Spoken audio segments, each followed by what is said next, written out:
자, 오늘은 하이 퍼포먼스 컴퓨팅이라고 제가 제목을 적었고, 실제 코딩하는 부분은 멀티스레딩만 좀 할 거예요. 이론적인 부분을 좀 설명을 할 텐데, 자, 그림 그리면서 한번 봅시다. 자, 여러분들이 뭘 만들든지 간에 나중에 이렇게 좀 일이 커지면은 계산량이 많아져요. 그래서 그때 승부가 나는 거는 계산 속도가 마르면 승부가 나겠죠? 자, 제가 이제 뭐 단적인 사례라 그러긴 좀 그렇고, 뭐 재밌는 사례가 미국에서 금융하는 사람들 있잖아요. 여기가 이제 뉴욕 시장이에요. 그 다음에 뭐 여기쯤에 이제 그 금융하는 회사가 있다고 쳐요. 그럼 그 인터넷 회선을 철길 따라서 이렇게 깔았대요, 처음에. 뭐 이렇게 강도 있고 그럼 피하느라고. 근데 그걸 자기들이 돈 들여가지고 선을 이렇게 직접 깐대요. 이렇게 까는데, 그러면 이거 갖고 회선이 더 빠르니까 그걸 이용해서 뭘 하냐면은, 예를 들어서 여기쯤에 뭐 어떤 뭐 서버나 뭐가 있어가지고 이렇게 타고 와서 뭔가 주문을 내요. 그러면 자기들이 미리 여기다가 싼 값에 허위 주문을 하나, 소액 뭐 하나 두 개 뭐 이렇게 걸어 놓는 거예요. 그러면은 규정상 여기 있는 걸 이렇게 뭐 살 수밖에 없대요. 살 수밖에 없대요. 그러면은 이 사람들은 딱 여기서 보고 있다가 딱 보고 자기네께 여기 하나 팔리면은 누군가가 이거하고 같은 거를 여러 개 살려고 주문을 낸다는 증거잖아요. 자기가 여기다가 잽싸게 먼저 가서 여기서 사갖고 이렇게 다시 와갖고 또 찾으러 오는 게 아니고, 이렇게 왔다는 걸 보고 빠른 속도를 이용해서 잽싸게 가서 주문을 내서 뭐 이렇게 가격을 올려놓는데요. 그러면은 요거 하나 산 사람은 요거를 비싸게 살 수밖에 없게 된다는 거예요. 그 찰나의 순간에 돈이 어마어마하게 왔다 갔다 한다고 하더라고요. 그래서 그 승부가 이런 데서 나요. 컴퓨터 하는 사람들이. 그 미국 같은 경우 금융하는 쪽에서 컴퓨터 하는 사람 굉장히 많이 뽑거든요. 페이도 세고. 그다음에 그 누구지? 그 제프 베조스, 이번에 세계 최고 부자로 등극한 아마존 사장. 그 사람이 원래 전기 전자 뭐 이쪽 전공이에요. 원래 학부가. 원래 물리인가 뭐 하려다가 자기가 그건 힘들 것 같아 갖고 그쪽 했다는데, 성적이 되게 좋던 사람이에요. 어릴 때부터 성적 굉장히 좋던 사람이고, 그거 하다가 그 금융회사에 컴퓨터로 들어가는데 나중에 퀀트가 돼요. 근데 퀀트가 되는데, 그게 가능한 이유가 퀀트라는 일이 데이터 분석하는 거라서, 데이터 분석을 얼마나 빠르게 한다든지 얼마나 빨리 하는지 얼마나 잘하는지 뭐 이런 게 그 사람의 실력을 결정짓는 거예요. 테크트리가 그렇게 올라가는 거죠. 그 다음에 이제 자기가 그 퀀트를 하면서 이런저런 정보를 접하다 보니까 인터넷 쪽이 발전이 무시무시하게 빠르더래요. 그래서 난 이거 쪽 인터넷 사업을 해야겠다 싶어서 회사를 관두고 나와서 그쪽 사업을 해서 지금 세계 최고의 부자가 됐다는 거죠.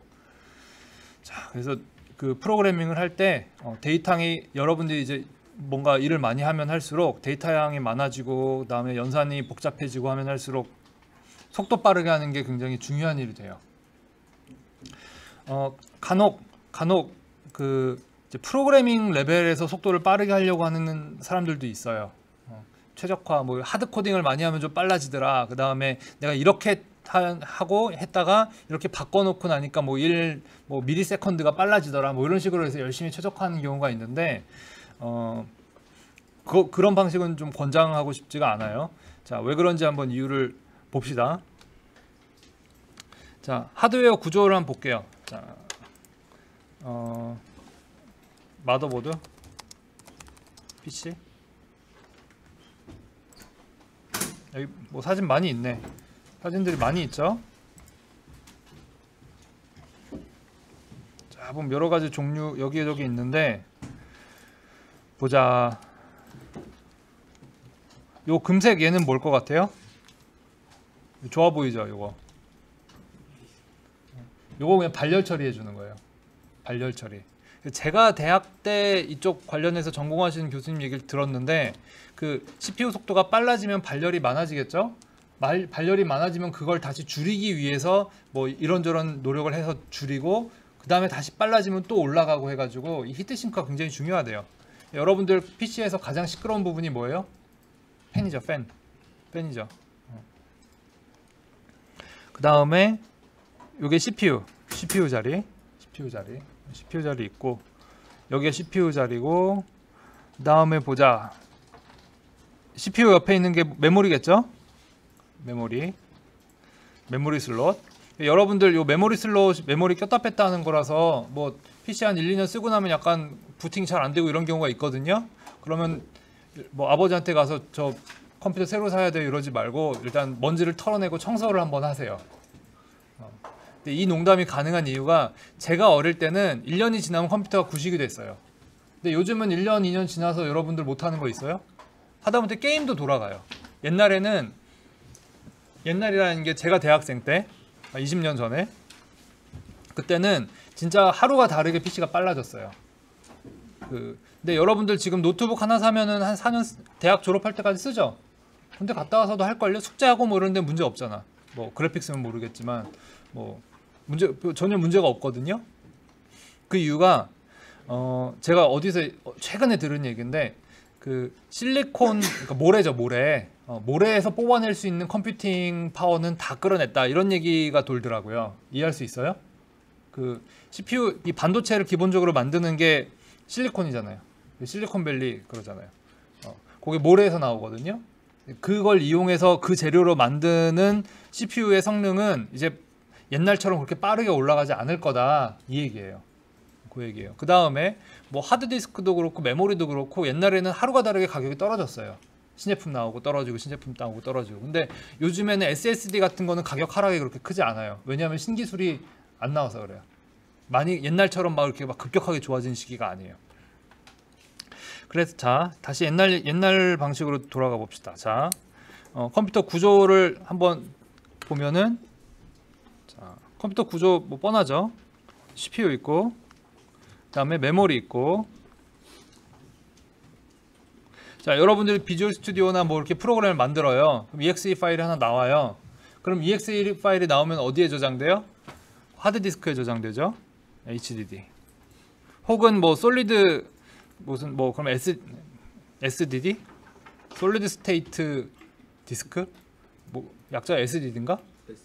SSD 맞아요. SSD. SSD 뭐 요즘에 SSD를 많이 쓰죠. 자 그럼 여기에 저장이 되면은 자 작동하는 구조가 여기에서 프로그램이 로드가 돼요. 메모리로 올라가죠. 메모리가 올라가고 그 다음에 CPU로 다시 올라가고 그럼 CPU에서 뭔가 계산을 하고 그 다음에 메모리로 내려보내고 필요하면은 뭐 디스플레이로 쏘거나 출력 장치 혹은 뭐 다시 하드디스크에 저장하거나 이런 방식이죠.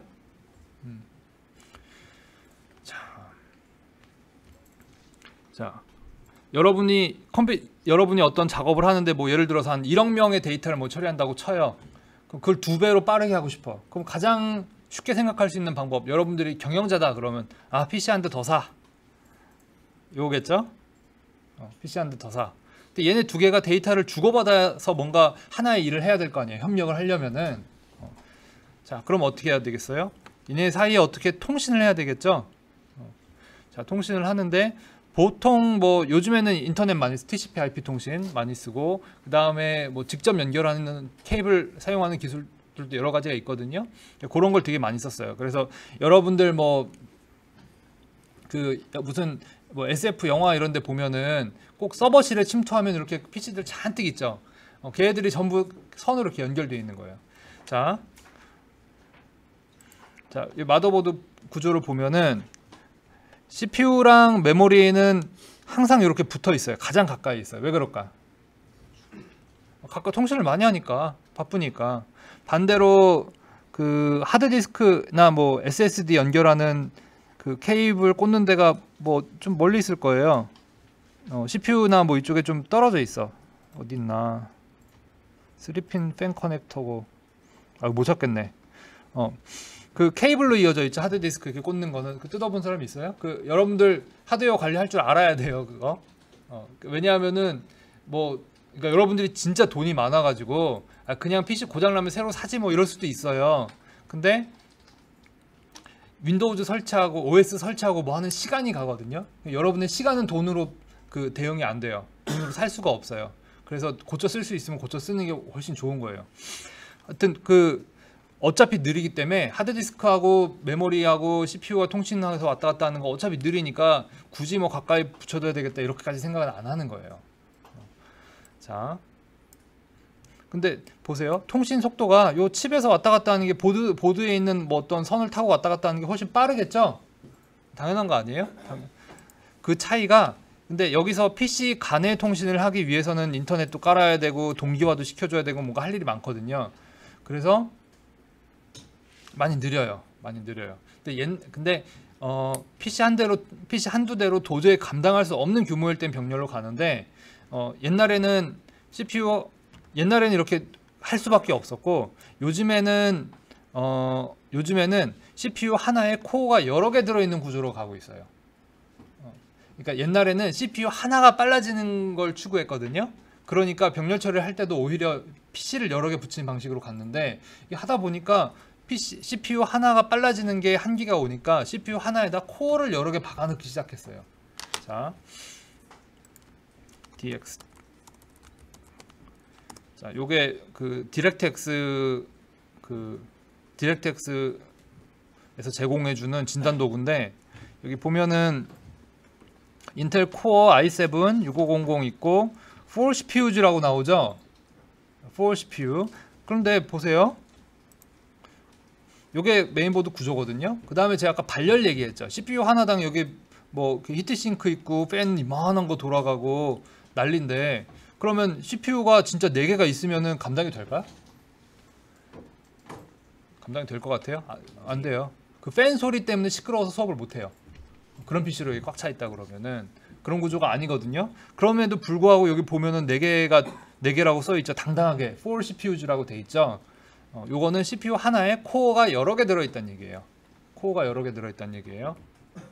그러면 그리고 더 웃긴 거는 코어가 실제로는 2개밖에 없어요. 근데 하이퍼 스레딩이라는 기술을 사용하면 코어 2개를 4개처럼 쓸 수 있다 해가지고 4개라고 이렇게 보여주는 거예요. 어떻게 보면은 좀 그 마케팅에 속고 있는 거죠. 옛날에 핸드폰 광고할 때 뭐 어디 뭐 대기업 핸드폰이었던 것 같은데 뭐 쿼드 코어를 쓰기 때문에 우리 핸드폰은 딴 것보다 4배가 빨라요. 뭐 이런 광고가 있었어요. 과연 그게 사실일까? 좀 이따 이제 한번 봅시다. 자, 그래서 요거 통신을 이렇게 분산된 PC들을 엮어가지고 뭔가 이렇게 하나의 작업을 하게 만드는 걸 이제 분산 처리라고 하거든요. 디스트리뷰티드 컴퓨팅, 그러니까 분산되어 있는 거. 이제 그거는 뭐 이 강의의 범위는 넘어가고 어려워요. 그래서 아마 다른 과목에서 여러분들이 배우게 될 겁니다. 반대로 자 이제 반대로 요 CPU 하나 속에 코어가 여러 개가 들어가게 됐어요. 이런 식으로 여러 개가 들어가요. 아까 지금 이제 요 PC는 뭐 강의용 여기 노트북이었구나. 뭐 노트북이니까 뭐 코어 2개 정도 뭐 있고 뭐 하이퍼 스레딩해서 4개 정도 쓸 수 있는 거고 이제 뭐 제온 CPU 여러분들이 보통 PC를 사면 i7 뭐 이런 거 살 거예요. 근데 연구용이나 뭐 회사에서 쓸 때 서버용으로 쓸 땐 제온 많이 쓰거든요. 코어가 훨씬 많아요. 그래서 제가 제 방에 있는 PC 같은 경우는 코어 20개 정도 돼요. 그런 걸로 돌리는 거죠. 그래서 기술의 방향이 그러니까 하나를 빠르게 해서 되는 거는 안 된다라고 일찌감치 포기를 했고 전문가들이 그건 안 되니까 여러 개 꽂아 넣자 이렇게 선회를 한 거죠. 그런데 프로그래머 입장에서는 사실은 조금 불편해요. 이따 이제 수업하면서 볼 거예요. 불편하지만 지금 경쟁하는 사회잖아요. 내가 남들보다 프로그래밍을 잘한다. 이거는 내가 남들보다 많은 양의 데이터를 더 빠르게 처리한다는 얘기잖아요. 그렇죠? 그러면 여러분들이 여기에 익숙해지는 수밖에 없겠죠. 자, 그거를 좀 설명할 거고 다음에 또 조금 더 얘기를 할 만한 내용이 요 CPU 구조가 지웠다 한번 다시 그릴게요. 이렇게 자. 여기 CPU 코어가 여러 개 있다고 그랬죠. 여러 개 있고 뭐 많으면 많을수록 좋을 거라고 생각할 수 있어요. 그런데 그 다음에 요 안에 캐시가 들어 있어요. 뭐 L1 캐시, L2 캐시 뭐 이런 게 있어요. 근데 여러분들 이제 CPU 사가지고 박스 아마 조립된 상태로 받을 거예요, 여러분들이. 근데 박스를 같이 보내주거든요. 박스 옆에 딱 보면은 L2 캐시 몇 메가 뭐 써 있어요. 그럼 캐시나 많아서 무조건 좋구나. 캐시 많으면 좋은 건 맞아요. 근데 캐시를 검색해 보면 그냥 비싼 메모리 이렇게 나와요. 그러니까 엄청 빠른 대신에 비싸요. 양이 적어요. 근데 여러분들이 다루고 싶은 데이터는 많죠. 어떻게 하겠어요?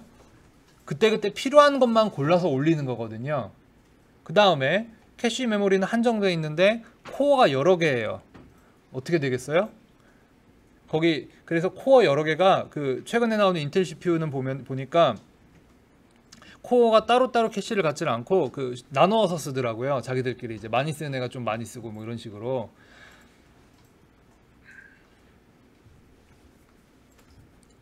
그래서 그것도 여러분들이 사실은 나중에 진짜 중요한 일을 할 때는 그것까지 고려를 해야 됩니다. 그래서 최적화가 굉장히 어려운 일이에요. 하드웨어까지 고려를 해야 되기 때문에 그게 쉽지 않아요. 자, 그 다음에 볼까요? 자,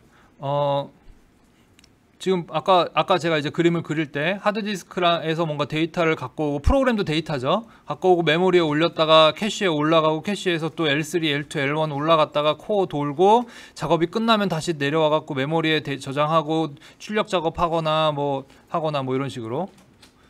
복잡하죠. 근데 놀랍게도 대부분의 시간은 요 통신에서 써요. 통신이 많아요. 더 하는 지연 시간이 길어요. 이 얘기는 뭐냐면은 코어가 예를 들어서 여기 뭐 10,000개가 있다.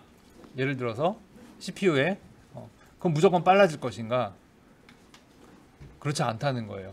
왜냐하면 여기에 캐시에 들어올 수 있는 데이터 양의 한계라든지 뭐 여기 왔다 갔다 할 때 속도라든지 이런 것들 그것 때문에 한계가 옵니다. 자, 그 다음에 이제 제가 해야 될 얘기가, 최근에는 GPU를 많이 써요. GPU. 여러분들이 컴퓨터를 봤을 때 접하는 대부분의 출력 작업은 디스플레이죠. 디스플레이. 모니터죠. 모니터에 나오는 정보는 전부 GPU를 거쳐서 오죠. GPU에서 가공해서 나오는 거거든요. 자, 근데 이게 히스토리가 좀 재밌어요. 자, 아까 요 구조를 볼까요? 자, 여기 PCI 슬롯이 있거든요. PCI 슬롯. 여기 이제 PCI 부가 장치 같은 걸 꽂는 장치예요. 옛날에 사운드 카드도 이렇게 별도의 카드로 PCI도 아니었지. 옛날에 한참 전인데. 슬롯에 이렇게 꽂는 방식이었어요. 스티브 잡스하고 스티브 워즈니악하고 요거 확장 슬롯 개수 가지고 싸웠다는 얘기가 책에 있거든요. 그게 이제 워즈니악은 엔지니어 입장에서 이런 게 많아가지고 사람들이 이것저것 막 껴서 썼으면 좋겠다 이거였고, 잡스는 그거 많아갖고 뭐 하냐고, 줄이자고, 그런 식으로 뭐 싸웠다는 얘기가 있어요. 그래서 어쨌든 이게 확장 슬롯인데, 자, 똑같은 위치에 이렇게 똑같이 세로로 있는데 얘만 색깔이 달라. 이러면 HGP래. 얘가 뭘까요? 얘. 이게 비디오 카드 꽂는 자리거든요. 좀 빨라요. 근데 옛날에는 3D 가속 카드도 PCI에 꽂았어요. 옛날에는. 그러다가 게임 같은 게임 분야에서 수요가 커지고, 사람들이 게임 때문에 돈 많이 쓰잖아요.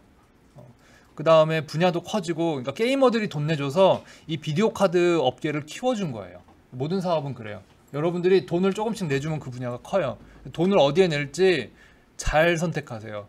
여러분들이 뭐 무슨 캐릭터 있는 무슨 액세서리를 샀다 그럼 그 캐릭터 만드는 사람들이 돈을 받아서 열심히 그걸 하는 거고, 뭐 어디에 기부를 했다 그럼 그쪽이 크는 거고, 그러니까 소비한다는 행위가 어느 산업을 키워줄지 결정하는 거예요. 그래서 게임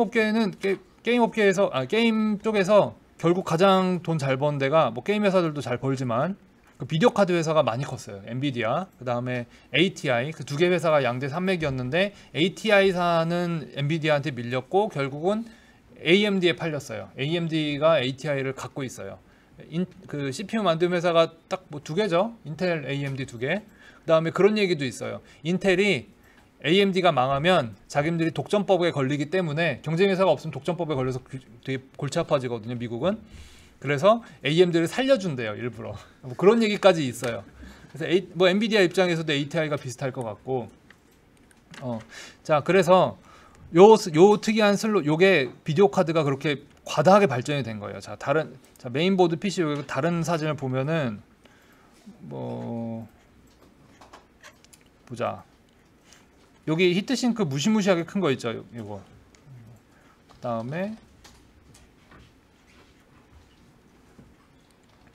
좀 아까 검색했을 때는 금방 나왔는데, 자, 메인보드 비디오 카드로 검색해 볼게요. 자, 아까 본 게 요 사진이었네. 보세요. CPU보다 비디오 카드가 커요.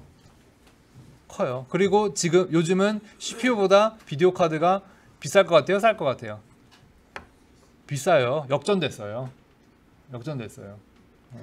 그래서 이 분야가 클 수 있게 된 거예요. 근데 중요한 이유 중에 하나가 뭐냐면은 그 엔비디아에서 살 길을 찾았는데, 이게 그래픽스 프로세싱 유닛이었거든요. 요 앞에 GP를 붙였어요. 제너럴 퍼포즈 GPU. 제너럴 퍼포즈. 뭘 하기 시작했냐면은, 그 GPU의 연산이 매트릭스하고 벡터 곱하는 거거든요. 이거 그 그래픽스용으로 할 때 요거를 확장해 가지고, 지금은 딥러닝 할 때 GPU가 없으면은 못 돌려요. 못 돌린다는 게 안 돌아간다는 게 아니고, 돌려도 너무 속도 차이가 CPU에서 돌리는 거 비해서 너무 차이가 나요.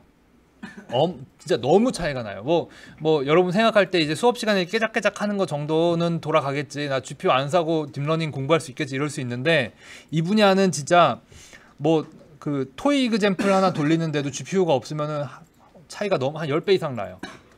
어쩔 수가 없어요, 그게 분야가. 그래서 그 그 엔비디아에서 강의 그 렉처 노트 뭐 이런 거 만들 때 뭐 게이머들에게 감사합니다 이렇게 써 있어요. 게이머들이 돈 모아서 GPU를 키워줬고, 그 덕분에 딥러닝 같은 게 가능해진 거예요. 장비가 없으면 할 수 없어요, 컴퓨터 느리면. 그래서 이론상으로는 뉴럴 네트워크를 CPU에서 돌릴 수 있죠. 얼마 더 짜긴 더 쉽지 하는데, 실질적으로 돌려보면은 의미 있는 결과가 나오려면 GPU가 반드시 있어야 돼요. 노트북이나 뭐 이런 걸로는 좀 힘듭니다. 뭐 아주 간단한 거는 모르겠는데, 예. 저도 지금 후회하는 게, 그거 할 거면 그냥 진작에 살 걸, 뭐 이런, 차라리 진작에 살 걸, 뭐 그런 게 있어요. 그래서 방법이 장비를 직접 사거나, 뭐 아니면 뭐 있는 연구실 뭐 들어가서 빌려 쓰든가, 혹은 온라인에서 이렇게 걸어서 쓸 수 있는 게 있거든요. 아마존 그 AWS나 뭐 구글도 뭐 비슷한 서비스가 있고, 그런 걸 사용하는 방식이 있어요. 자, 그래서 GPU가 굉장히 중요한 장비로 입지를 딱 굳혔어요. 그래서 여러분들이 뭐 금융이든 뭐 어떤 뭐 시뮬레이션이든 아니면 딥러닝이든 GPU를 쓸 줄 알아야 돼요. 근데 그 또 이제 여기서 또 생각을 하겠죠. 그 오픈소스 라이브러리들이 GPU로 돌리는 부분을 다 구현을 해주거든요. 구현이 거의 다 돼 있어요. 그럼 그것만 짜집기 해도 굉장히 많은 걸 할 수 있거든요. 근데 간혹 보면은 아주 뛰어난 논문인데 코드 공개 안 한 애들이 있어. 가끔 제가 이제 그 영상 그 유튜브에서 이제 논문을 저희 그 유튜브로 논문 발표 영상 이런 거 계속 보다 보면 또 추천해 주잖아요. 우연히 봤는데 결과가 너무 좋아갖고 제가 논문을 찾아본 경우가 있는데, 코드를 공개를 반만 했더라고. 보니까 GPU 부분을 공개를 안 했어요. 그러니까 여러분들이 인터넷에 공개되어 있는 오픈소스 이용해서 딥러닝 할 때 사용하는 라이브러리 있죠. 거기에다가 커스텀 레이어를 꽂아 넣어야 되는 경우가 있는데, 그거 하려면 이 쿠다 프로그래밍 할 줄 알아야 되거든요. 근데 그거를 반만 공개를 해놔가지고 딴 사람들이 그렇게 쉽게 쓰지 못하게 일부러 감춰놓더라고요. 근데 내가 생각해도 좀 아까울 것 같아요, 그냥 공개하기가. 그런 데서 경쟁력이 나오는 거죠. 결과가 굉장히 좋더라고요. 자, 그래서 이 부분도 여러분들이 경우에 따라서는 해야 될 수도 있다는 거. 자, 근데 요거 할 때 여러분들이 주의해야 될 점이 뭐냐면은, 자, 그래픽 카드는 특징이 어떠냐면, 자, 디스플레이를 하면은 끝이에요. 여기서 그냥 사람이 보면 끝이야. 여기 사람이 보면은 디스플레이 모니터 보면 끝이죠. 얘가 다시 컴퓨터한테 피드백을 주지 않잖아요. 그래서 CPU에서 작업한 내용을 GPU로 넘기고 그 다음에 이걸 다시 디스플레이로 쏠 때 여기가 느려요. 여기가 느리고 옛날에는 GPU에서 뭔가 작업한 GPU의 메모리 따로 있거든요. 요 메모리에서 작업한 뭔가를 일로 보내는 게 불가능했어요. 옛날에는. 근데 지금은 돼요. 되지만 느려요. 자, 메인보드 봅시다. 요거 볼까요? 자, 여기 메모리 슬롯 있죠? 그 다음에 GPU 자리 여기 있을 거예요. CPU 있고. 메모리보다 3배, 2~3배 이상 멀죠? 그 다음에 슬롯 형태도 다르고.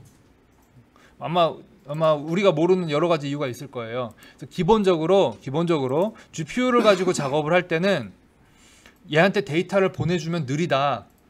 이걸 알아야 돼요. 알고 그래서 CPU랑 GPU를 같이 사용할 때는 여기에 왔다 갔다 하는 데이터 양을 최소화해야 돼요. 이게 첫 번째예요. 그래서 그 다음에 둘째가 데이터를 이왕 보낼 거면은 한 번에 보내야 돼요. 빈번하게 보내면은 느려져요. 안 쓰는 이만 못해요. 그래서 이런 장비들이 쓰는 법을 모르면은 굉장히 비싼 돈 주고 사놓고 공부해서 해놓고 오히려 더 느려지는 경우가 많아요. 요령을 몰라서. 갈 때 올 때 여기 느릴 수 있다는 거. 그 다음에 반대로 이제 들어가면은 이제 많이 빠를 수 있겠죠. 근데 이것도 이제 빠른 작업이 따로 있고, 그 다음에 빠르게 하려면은 특별한 프로그래밍 기술을 사용해야 되는 경우가 있어요.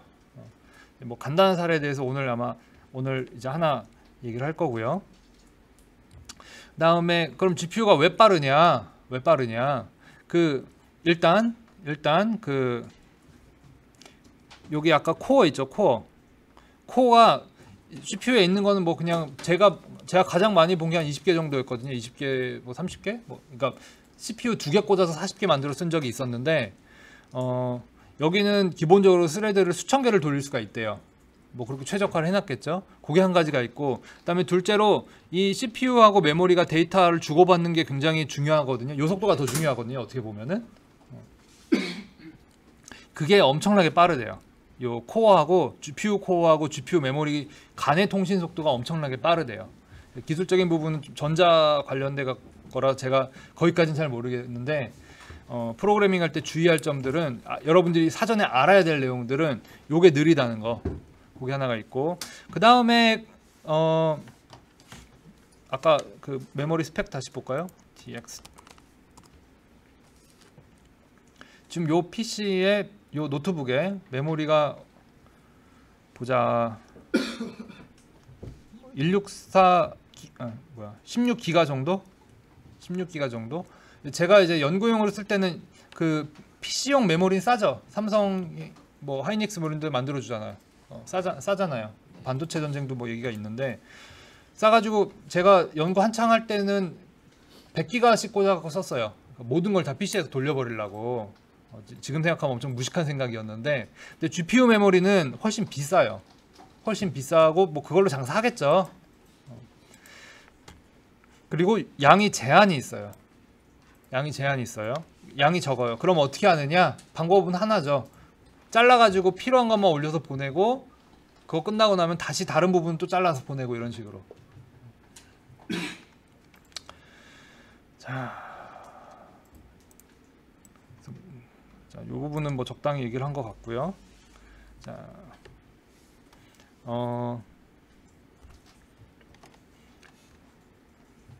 자 그러면은 뭐 좀 쉬었다 할까요? 아니면 그냥 할까요? 안 쉬어도 돼요? 안 쉬어도 되면 그냥 합시다. 좀 빨리 끝나는 게 좋지. 자, 요거 시간 재는 건데 퍼포먼스 비교하려면 시간을 재야 되겠죠. 요거는 좀 이따 보고, 일단 병렬 그 스레드 띄우는 법부터 제가 설명할게요. 자,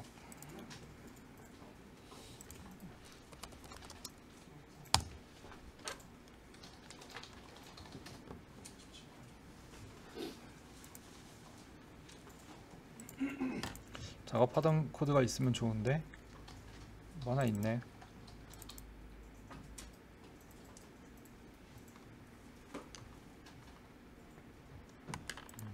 아, 지난 시간 수업한 것 같은데. 자, 지우고 다시 합시다. 자,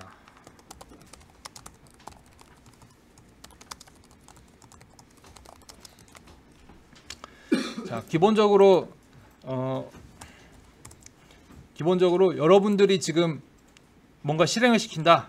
딱 실행을 시킨다 그러면은 예를 들면 콘솔 창에 뭐뭐.exe 이렇게 뜰 거예요. 여기 project.1.exe 이렇게 뜨죠. 얘를 프로세스라고 불러요. 프로세스. 그 다음에 요 프로세스 하나가 스레드를 여러 개 띄울 수 있어요. 스레드를. 자, 여러분이 뭔가 프린트를 하나 한다고 합시다. do something. 그 다음에 using namespace std cout 뭐.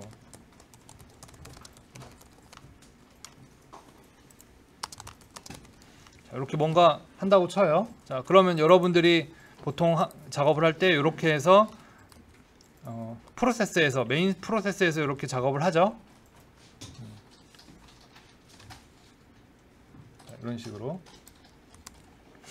자, 얘를 이제 스레드에서 띄워볼게요. 스레드에서 include thread 다음에 thread로 thread my thread는 thread 이렇게. 다음에 요 do something이라는 함수의 포인터를 날려줘요. thread에다가.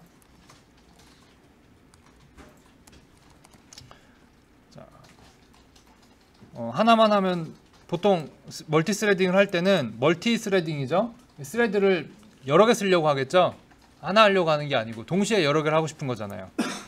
그래서 벡터를 쓸까요? 벡터. 스레드의 벡터를 만들어요. 먼저 벡터 스레드 th라고 할까요? 그 다음에 스레드가 리사이즈로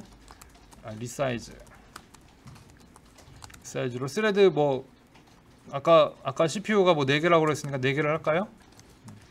이렇게 하고 그 다음에 포문으로 스레드 개수만큼 돌려요. 그러면은 스레드 i는 스레드 이런 식으로. 자, 그러면은 do something을 4번 하겠죠? 한번 봅시다 어떻게 하는지. 어이쿠, do some까지 하다가 죽어버렸네. 왜 그럴까? 자, 왜 그럴까? 자, 요거 설명해 드릴게요. 요게 여러분들이 이제 처음에 이거 멀티스레딩 뭐 이런 거 쓰면 된다더라, 뭐 빨라진다더라 이러면서 막 덤비거든요. 근데 처음부터 좌절을 하게 돼요. 보통 어떻게 되냐? 자, 처음에 메인에서 스레드를 실행을 시키죠. 그 다음에 프로세스가 스레드를 지금 뭐 하나, 보통 뭐 이렇게도 그리는데 하나, 둘, 셋, 넷, 4개 띄웠죠. 4개 띄워서 얘가 프린트를 하려고 하죠. 그동안 얘는 뭐 하겠어요? 쭉 내려가겠죠. 자, 다시 디버거로 찍어 볼게요. 디버거로. 자, 디버거로. 자,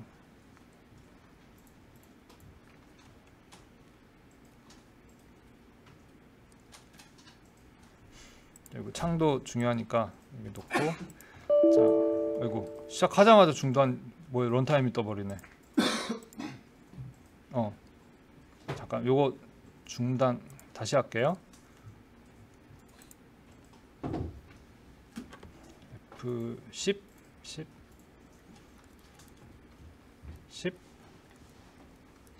4개 띄고 여기 하고 요쯤 왔는데 어떻게 돼요? 리턴 와버렸죠? F10 누르면 문제가 생겨요. 이게 뭐냐면은 얘네는 아직 살아갖고 일을 하고 있는데 얘네를 띄워준 메인 프로세스가 끝나버렸어요. 그래서 지금 난감해진 거예요. 그러니까 얘네는 지금 열심히 일을 하고 있어.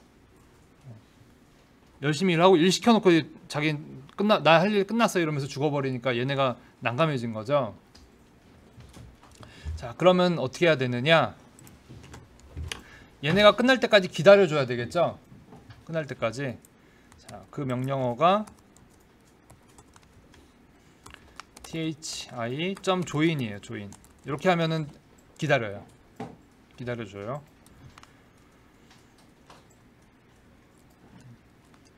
자, 이렇게 됩니다.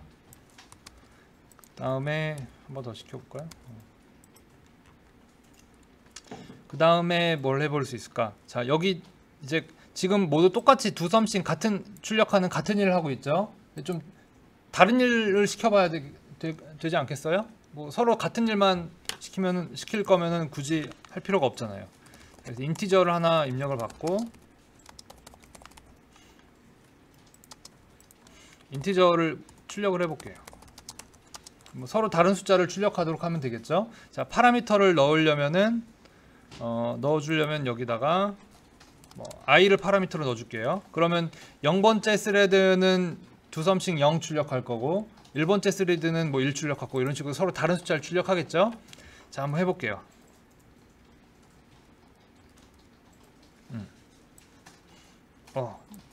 근데 여기가 왜 줄바꿈을 안 하지? 이상하네. 자, 스레드 4개 말고 한 20개? 좀 늘려볼게요, 한번.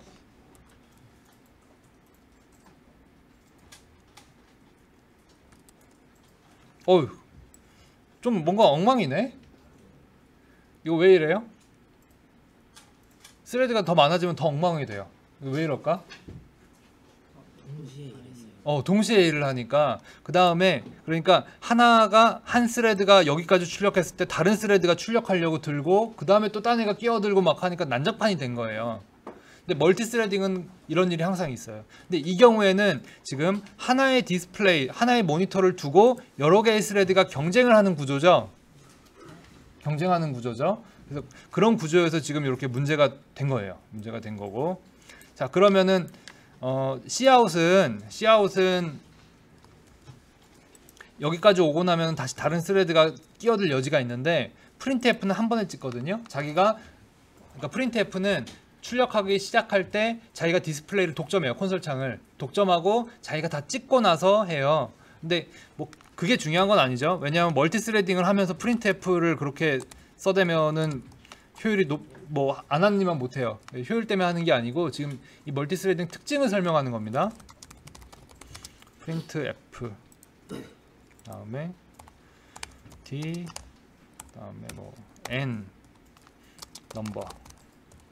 자, 이런 식으로 쫙 깔끔하게 나오죠. 다음에 스레드 100개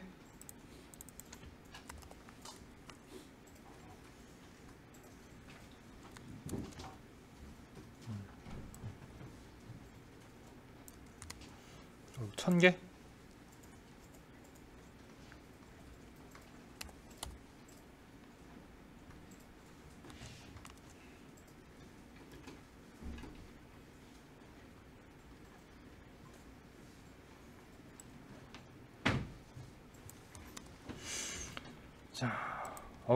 자, 잘 돌아가죠? 자,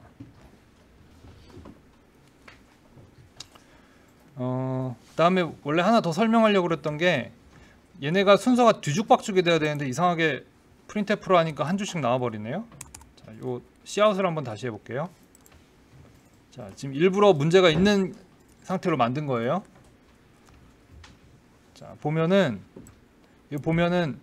0은 여기 있고 2가 여기 있고 4 여기 있고 1 여기 있고 순서가 뒤죽박죽이죠. 아까 지금 그때그때 상황이 다른데 스레드를 내가 분명히 스레드를 띄울 때는 숫자적으로 띄웠죠. 지금 0, 1, 2, 3, 4 순서로 띄웠는데 실행되는 순서는 뒤죽박죽이에요. 이게 왜 그러냐면은 이 스레드가 어떤 스레드가 작업을 언제 할지는 여러분들 OS가 관리해요. 윈도우즈 여기서는 오퍼레이팅 시스템이 관리를 하는데, 자 오퍼레이팅 시스템이 얼마나 바쁜지를 한번 볼게요. 자세히 세부 정보 서비스 뭐 많죠? 얘네가 지금 전부 막 돌고 있거든요. 내부적으로 동시에. 그 다음에 뭐 성능, 앱 기록, 시작 이런 것들이 다 돌고 있기 때문에 OS 입장에서 볼 때는 얘네도 그냥 그 중에 하나일 뿐인 거예요. 그래서 순서대로 뭐 이렇게 해주는 게 아니고 그때그때 자기 상황에 맞춰서 이렇게 밀린 숙제 해내듯이 처리를 하기 때문에 순서가 다 달라요. 아주 랜덤하다고 랜덤한 건 아닌데 랜덤하게 보이죠, 사람한테. 그래서 그거를 참고해야 됩니다. 병렬 처리할 때는 병렬로 이렇게 작업을 할 때는 얘네가 순서가 어떻게 되겠지, 이거는 내가 순서를 직접 의도적으로 맞춰주지 않으면은 항상 자기 마음대로 해요. 그게 중요한 요소예요.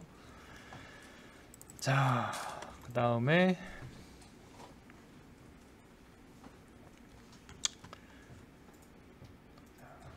여기 하나가 있고, 자 그럼 요걸 가지고 스레드 스레드 2개를 가지고 1에서 10까지 더하는 걸 한번 해볼게요. 1에서 10까지 더하는 거 정도 가지고는 속도 차이가 얼마 안 나거든요. 큰 의미는 없는데 이제 한번 해볼게요. 자, 맥스 넘버 1에서 10까지 1에서부터 10까지 더하는 걸로 하고, 그 다음에 여기에 이제 스타트 넘버 엔드 이렇게 해서 더해 볼게요. 자, 그러면은 인티저 썸은 0이고 인티저 i는 스타트 엔드 이런 식으로, 다음에 썸에다가 i, 그 다음에 이거 다 더했으니까 결과를 리턴해 줘야 되겠죠. 리턴을 스레드면 리턴을 어떻게 해주지? 좀 난감하네. 자, 여기서부터 이제 프로그래머가 좀 귀찮아져요.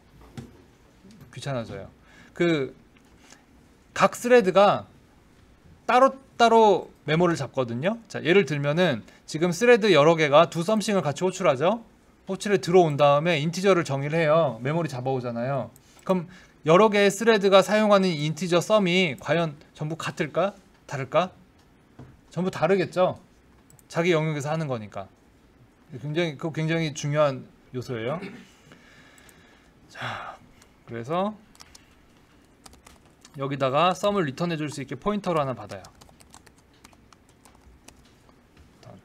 다음에 는 썸 요렇게 이런 식으로 계산한 값을 여기다 받는 거죠. 자,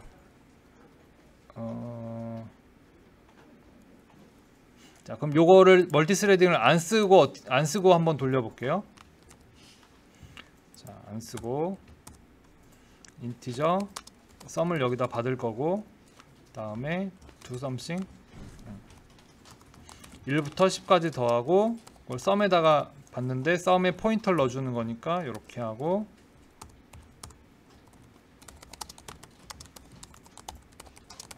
이렇게 하면 뭐 55 나오겠죠? 아, 인티저 그냥 썸 55 나오겠죠?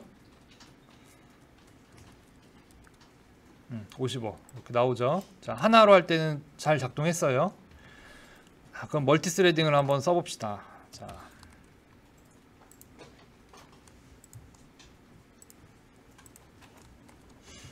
일단 우리가 요 스레드 두 개한테 지금 요 두 개죠. 이를 나눠 주려고 그러면은 어떻게 나누면 돼요? 하나는 스레드 1은 1에서 1, 2, 3, 4, 5, 1, 2, 3, 4, 5, 1, 2, 3, 4, 5를 더하게 해주면 되고, 그 다음에 스레드 2는 6에서부터 10을 더하게 하면 되죠. 1을 공평하게 나눠줘야지 분배가 잘, 균형이 있을 거 아니에요. 효율이 높아질 거 아니에요. 자.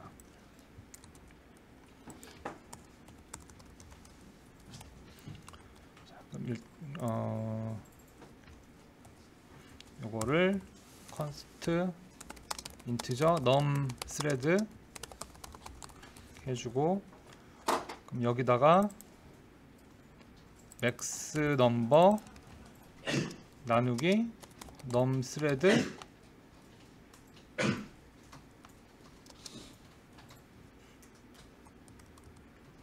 어떻게 해야 되나? 요거는 i 곱하기 num 헷갈린다. 아까는 어떻게 썼냐면은 펄 스레드에서 총 계산해야 될 게 맥스 넘버가 10개니까 요거를 나눠버리고 스레드 개수로 나누고, 근데 요게 지금 제가 예를 든 거라서 스레드 개수로 맥스 넘버가 깔끔하게 나눠지죠. 나머지 생기는 거 나중에 따로 처리해 줘야 돼요. 여기서는 안 생기는 예제를 한번 해볼 거고, 그 다음에 요게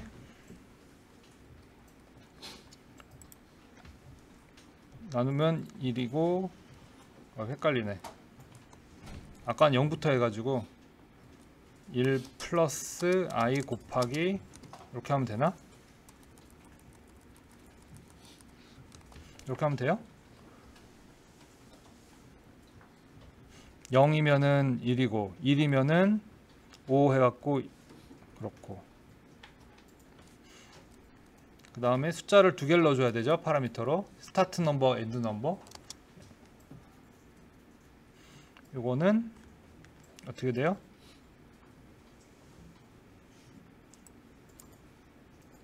오니까 i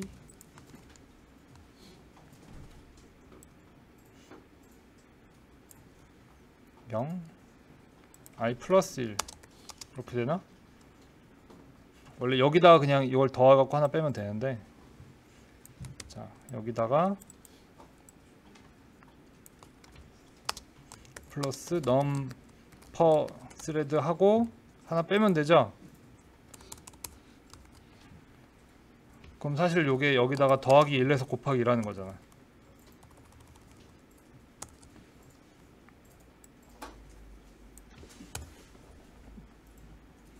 그러면 i가 0일 때 5, 1일 때 2 해가지고 10.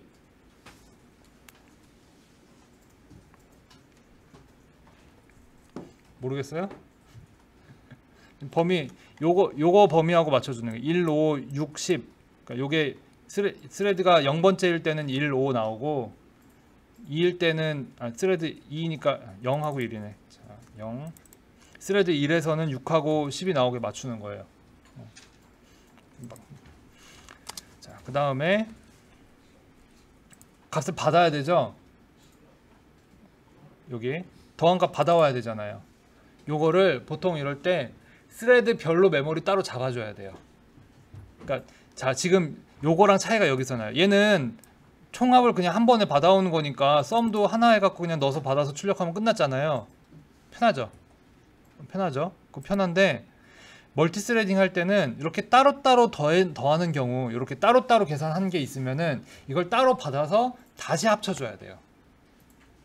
그러니까 여러분들 그 팀플 할 때 이상적으로 팀플이 돌아간다면은 보고서 10페이지면은 그거를 2명이 한다. 그러면 5페이지씩 나눠 갖고 하고 해 갖고 온 거 2개를 합치면 되죠. 나눠 갖고 온 거를 저장할 곳이 필요한 거예요. 멀티스레딩 할 때는. 프로그래머가 조금 더 손이 많이 가요. 멀티스레딩은. 자, 벡터 인티저 스레드 썸, 그 다음에 두 개 스레드 개수만큼 그 잡아주고, 그 다음에 얘가 i,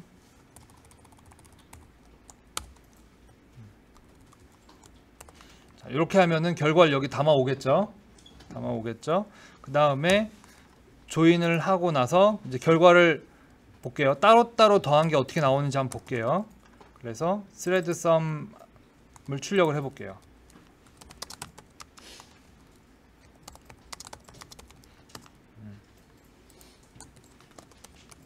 sum from thread i, 이런 식으로. 자, 힘들다. 출력을 해보면은 스레드 0이 계산해온 총합은 1부터 5인가요? 15 맞아요? 1부터 5까지 더하면?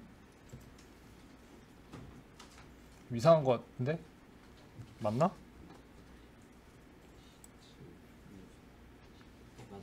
맞아요? 자, 이거를 할 수 있는 가장 쉬운 방법, 그냥 요 함수 쓰면 돼. 이 함수 써갖고 확인하면 되죠. 그래서 여러분들이 뭔가 이렇게 확인을 할 때 머리 써갖고, 근데 그건 맞아요. 간단히 그 자리에서 계산할 수 있는 사람이 훨씬 효율이 높아요. 근데 복잡하고 틀릴 수 있는 경우에는 코드하고 비교해 버리세요. 그러니까 그 실행시켜가지고 그걸 비교해 버려요. 디버깅할 때 뭐 내가 틀릴 수 있는 것은 가급적 안 하는 게 좋겠죠. 근데 아주 간단한 거 이런 거는 그렇게 하는 게 맞죠. 그리고 두 개 더하면 55니까. 자, 그래서 다시 돌려볼게요. 스레드 0이 1부터 5까지 더한 게 15를 갖고 왔고, 스레드 1번이 6부터 10까지 더한 게 40이에요. 그죠? 그러면은 우리가 원하는 답은 두 개를 더한 55잖아. 55. 그래서 다시 합쳐줘요. 자, 그래서 토탈 sum all 0에다가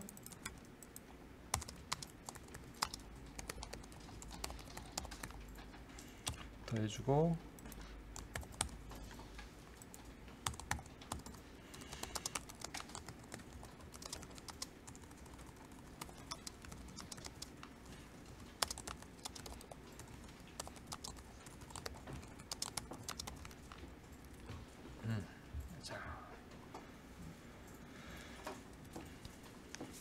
이렇게 하면은 우리가 0, 15 두 개 더한 거를 답을 얻을 수 있죠. 자,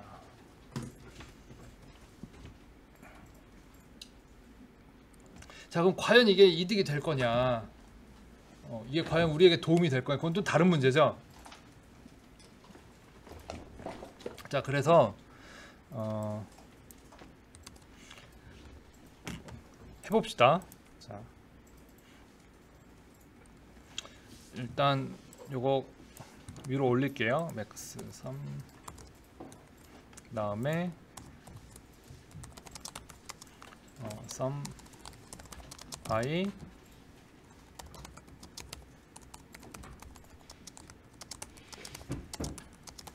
자, 이렇게 해서 요거는 혼자 계산한 거죠. 혼자 계산한 건데 maxnum을 10 이렇게 해주고, 그 다음에 시간을 재볼게요. 그러니까 지금 하려는 게 뭐냐면은 좀 얘를 큰 걸 주고 과연 시간 이득이 있는가, 그걸 한번 재보려고 하는 거예요. 자, 그럼 시간 어떻게 재느냐? 제가 강의 노트에 드린 거 있죠? 이 크로노라는 라이브러리가 있어요. 크로노가 시간의 신 이름이거든요. 크로노 라이브러리, 여기 새로 표준 들어온 건데, 크로노 라이브러리를 이용을 해서 스타트, 자, 계산 시작하기 전에 스타트 시간 재고, 다음에 엔드 타임도 똑같이 하면 되겠죠. 작업 끝나고 and 그다음에 자, 이렇게 듀레이션이 end 마이너스 스타트, 그러면 elapsed time, 지나간 시간이죠. 그걸 밀리세컨드로 바꿔서 출력해 주는 거예요. 구조가 더 쉬운 구조도 있는데 제가 일부러 요 라이브러리를 썼어요. 이렇게 하면은 싱글 스레드 작업한 시간이 얼마나 걸리나 알 수 있죠. 보기 편하게 요거 중괄호로 묶어 놓을게요. 자,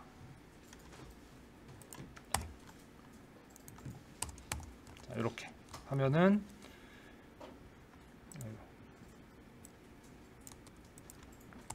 자, 결과 출력도 해주고, 자, 그 다음에 시간 잴 때 중요할 점은 그 스타트하고 엔드 사이에 뭐 Cout 이런 게 들어있으면 순수하게 계산한 시간하고 다르겠죠. 그런 거 좀 주의를 해줘야 돼요.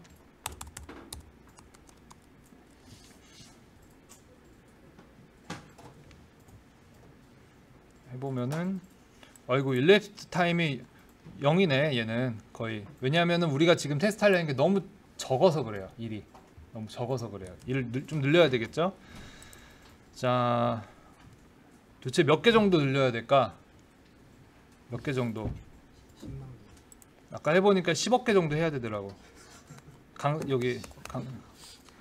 근데 이게 제 노트북으로 한 게 아니고 아까 강서영 PC에서 한 거라서 돌려봐야 알아요, 저도.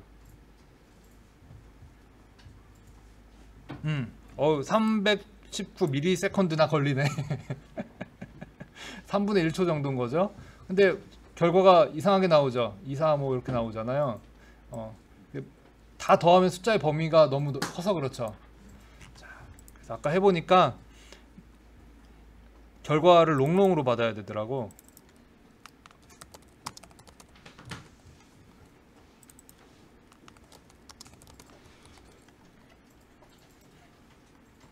다음에 얘도 그러면은 롱롱이고, 또 뭐가 또 어디서 바꿔줘야 되지? 일단 한번 돌려볼게요. 아, 밑에 얘네가 롱롱이 아니라서. 자, 그러면 지금 멀티스레딩한 부분에서 인티저로 받고 있었죠? 롱롱으로 바꿔주면 되죠. 또 빌드 되나? 일단 되니까 한번 돌려볼게요. 이쯤 되니까 숫자가 좀 크네. 그지? 싱글 프로세스 돌렸을 때 결과가 요거. 아, sum all이 문제가 있네. 자, sum all 롱롱으로 바꿔줄게요.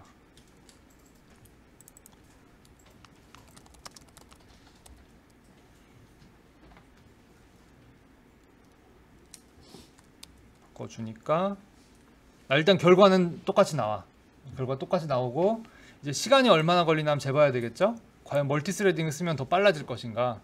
자, 이제 또 스타트 타임 여기 정의해주고, 스타트를 어디다 놓는 게 좋을까? 아이고, 여기. 그 다음에 엔드하고 출력하는 거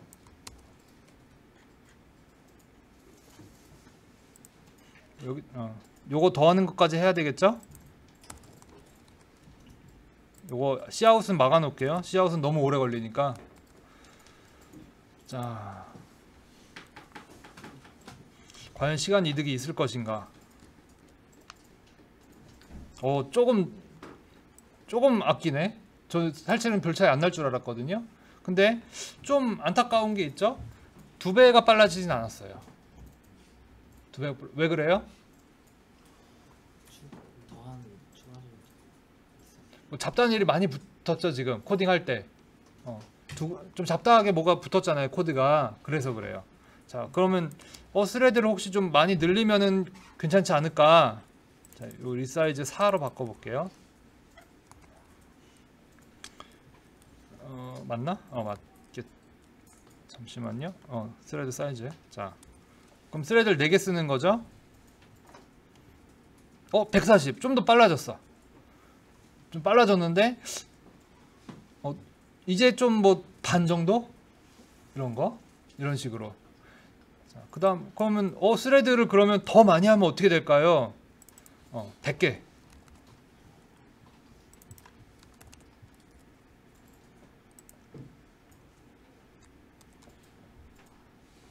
100개 하니까 오히려 좀 느려졌네. 내기할 때보다. 자, 그래서 분명히 지금 빨라지긴 빨라졌죠. 지금 하드웨어를 비싼 거 안 쓰고도 2배 빨라졌잖아요. 빨라진 건 맞아. 그 이득은 있어.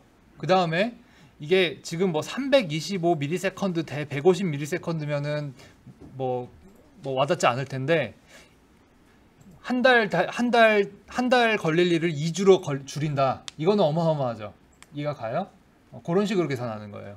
그러니까 지금 이것도 차이가 적게 나는 가장 큰 이유 중에 하나가 일이 너무 쉬워서 그래요. 힘든 일 하면 많이 달라져요. 그런데 지금 보면은 스레드를 엄청 많이 줘도 딱 많이 빨라지지 않네. 많이 빨라지지 않네. 이거 왜 그럴까요? 요거를 보통 이제 그 여러분 병렬 처리나 이런 거 공부하면은 알고리즘 할 때도 많이 할 수도 있을 텐데 그래프 많이 그려보거든요. 자, 그래서 가로가 스레드 개수, 그 다음에 세로가 걸린 시간이라고 치면은 스레드 개수가 늘어날수록 뭐 이렇게 줄어드는 게 좋겠죠. 근데 실제로 해보면은 요 정도? 그리고 어떤 경우에 올라가기도 해요. 스레드가 너무 많으면 스레드 관리하는 게 힘들잖아요. 보통 올라가요, 뒤로 가면은. 그러면 여러분들이 할 수 있는 건 요 점을 찾는 거죠. 요 점 찾는 거죠. 그래서 요거 찾으려면 여러 가지 관련된 요소가 너무 많기 때문에 뭐 그렇게 한 방에 찾아지진 않아요. 여러분이 그 병렬 처리 하려고 그러는 알고리즘이라든지 뭐 하드웨어 스펙이라든지 등등 고려해가지고 결정이 나거든요. 그래서 그것도 좀 다른 문제고, 그렇다면은 그건 그렇고, 그렇다면 얘를 결정짓는 가장 큰 요소가 뭘까? 중요한 요소. 자, 요거를 여러분들이 소프트웨어적으로 극복을 할 수도 있어요. 일부. 제가 지금 코드를 짤 때 아주 대강 짰죠. 근데 뭐 여기 보면은 뭐 최적화를 열심히 해가지고 이런 거 변수 할당을 줄이고 뭐 인라인 넣어주고, 그다음에 정말 급할 때는 어셈블러로 짜서 넣고 등등 해가지고 줄일 수도 있겠죠. 쥐어 짤 수도 있는데 결국 어디에서 걸리냐면 하드웨어에서 걸려요. 일단 이 PC의 코어 개수 대비 스레드 개수가 너무 많으면은 감당하기 힘들겠죠. 그 다음에 윈도우즈도 같이 돌아야 되고 OS도 같이 돌아야 되고, 그게 하나 있고, 둘째로 제가 강의 시작하면서부터 계속 막 그림 그려가면서 설명한 중요한 이유가 요거예요. 메모리가 느리면은 CPU가 코어가 아무리 많아도 소용이 없어요. 메모리. 그 다음에 메모리와 CPU 간에 통신하는 비율. 그러니까 예를 들어서 얘가 제가 지금 이게 더하기 하고 있잖아요. 근데 더하기를 곱하기로만 해도 멀티스레딩 효율이 좀 올라가고, 사실은 뭐 익스포넨셜 함수 계산 이런 게 비싸거든요. 스퀘어 루트 계산 이런 거. 그런 거는 그 멀티스레딩 효율이 확 올라가요. 효율이 훨씬 좋아요. 왜 그러냐? 걔네는 한번 함수가 스퀘어 루트 함수 이런 거는 연산이 오래 걸리니까 메모리하고 통신을 덜 하면서 CPU가 일을 더 많이 해요. 그러니까 걔는 효율이 높아요. 그래서 결국 메모리로 귀착돼요. 대부분의 상당 경우.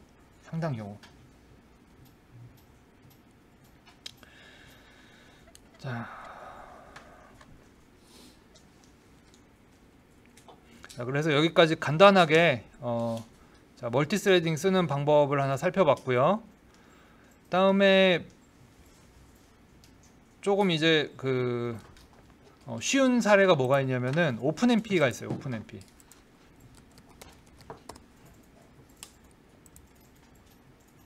오픈MP라고 있는데 요것도 많이 써요. 오픈MP도 많이 써요. 지금 제가 스레드 띄워서 하는 거는 정석대로 바닥부터 짜본 거고, 오픈MP라고 있는데 오픈MP의 튜토리얼 볼까요?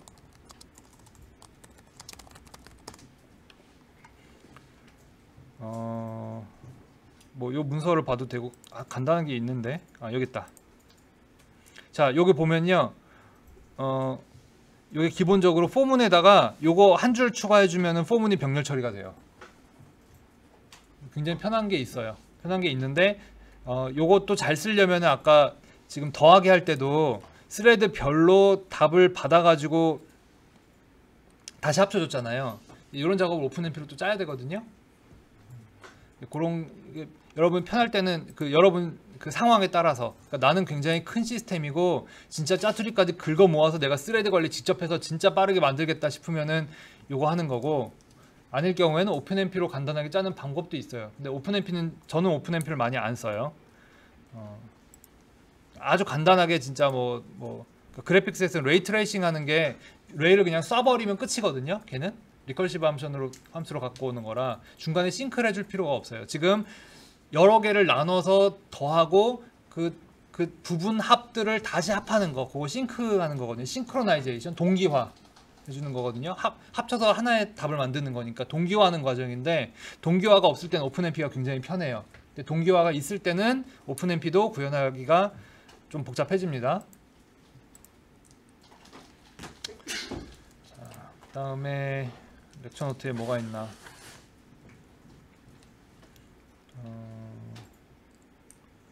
그다음에 로지스틱 리그레션, 지난 월요일 숙제였죠? 월요일 실습 문제.